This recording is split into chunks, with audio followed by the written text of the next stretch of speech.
Video games are great, aren't they? They're great because they take you places you'd never otherwise be able to go. They're great because they're so diverse and always pushing the limits of technology. And they're great because they give people like me, a thoroughly average human being, a glimpse into what it would feel like to be really, really good at things. Things like fighting, football and fighting.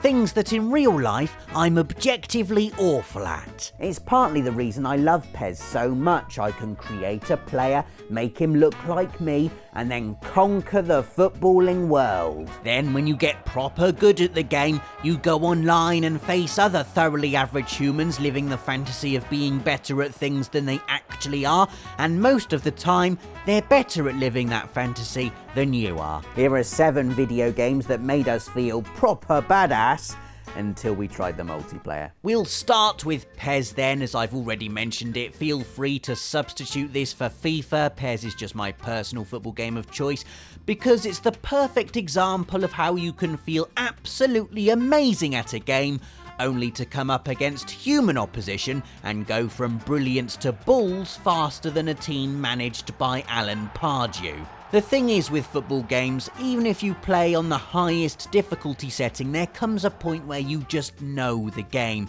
You play it so much you get an instinctive feel for what your players can do and what the opposition players can't. You're playing an algorithm, one that, as impressive as it is still limited by the boundaries of programming. You're basically the football version of Neo from The Matrix when you play Pez.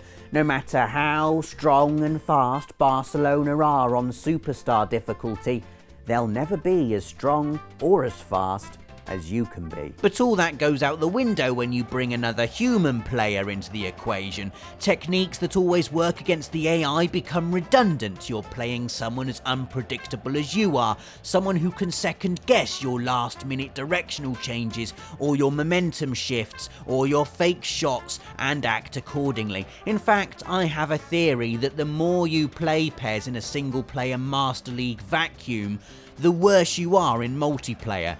Your playing style becomes sort of metronomic, settling into repetitive rhythms you know will break your AI opponent every time.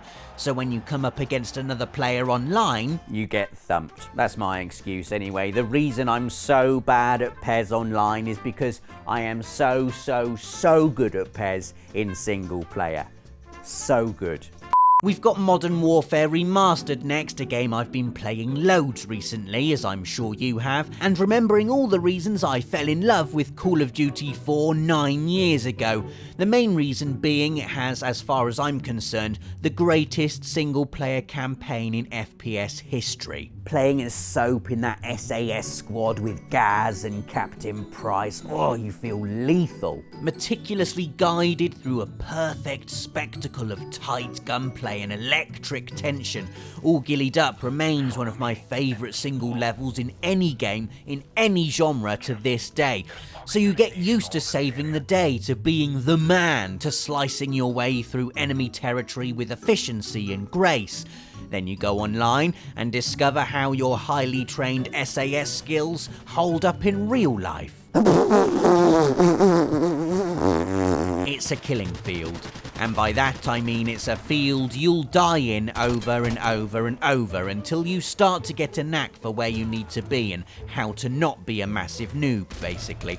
You'll get a face full of that bristling lethal weaponry you used to mow down half the world's terrorists in the campaign, occasionally catching a break when you manage to get a 7-kill streak and hide behind a box while a chopper does all the dirty work for you, like a true SAS hero. Think you're good at COD? Try lasting a few rounds online, then we'll talk. Remember when Assassin's Creed Brotherhood came out and introduced online multiplayer to the series? It was all about being patient and precise, using all the tools at your disposal to assassinate your targets and fool your pursuers. An intricate game of multiplayer cat and mouse in arenas thronging with NPCs, just like the main game. I'm going to be excellent at this, I thought when it first came out. I'm gonna perch on rooftops, survey the scene, plan my strategy, and then you're going to get stabbed in the neck. And then, when you're desperate to claw your way back up the leaderboard, you're just going to start running everywhere like shoppers on the morning of Black Friday. Your dreams of the perfect kill trodden into the dirt by your own frantic footsteps. Unless you've got extreme levels of self-control, Brotherhood's multiplayer was often a case of do your very best impression of an AI for as long as you can until you can see your target and then run. Which naturally means your pursuer starts sprinting after you, their pursuer starts sprinting after them, and so on until everyone's on the floor with steel in their backs like a room full of impatient assassin dominoes. Street Fighter 4, one of those games you can train at for months and months and months, master a character, and by master I mean learn about half of the moves, finish arcade mode a few times and proudly proclaim you've finished the game, computer-controlled opposition falling at your feet as you punch, kick and Hadouken your way to hard-earned victory. Except really you haven't even started the game. You take it online where a special breed of player exists.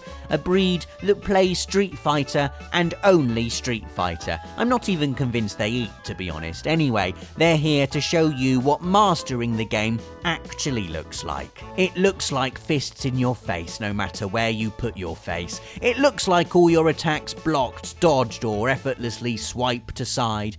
It looks like you going in for a throw to shake things up a bit, only for the thing that ends up shaking to be the ground as your hopelessly KO'd body is slammed into it again. Perhaps even more maddening is the fact the Street Fighter community is often so nice about winning. I've had messages before that have read along the lines of, good fight mate, but you need to work on your throwing technique, or don't worry about it, you'll get there. I think I'd rather they just put lol noob, to be honest.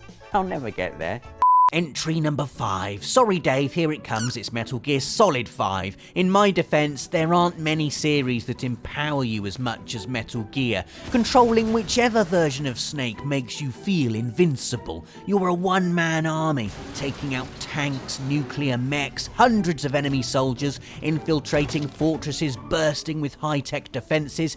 You feel like an S-rank badass, even if you only got a C rank because you keep killing everyone. Batman, Kratos, perhaps the only two characters who can hold a candle to Snake when it comes to how awesome you feel controlling him. Which is why dipping your sneaking shoes into the icy cold waters of Metal Gear Online comes as such a shock. As ever, this is because you're now up against multi-snakes. Snakes everywhere, hiding behind every rock, like that nightmarish scene from Planet Earth 2 with the iguana.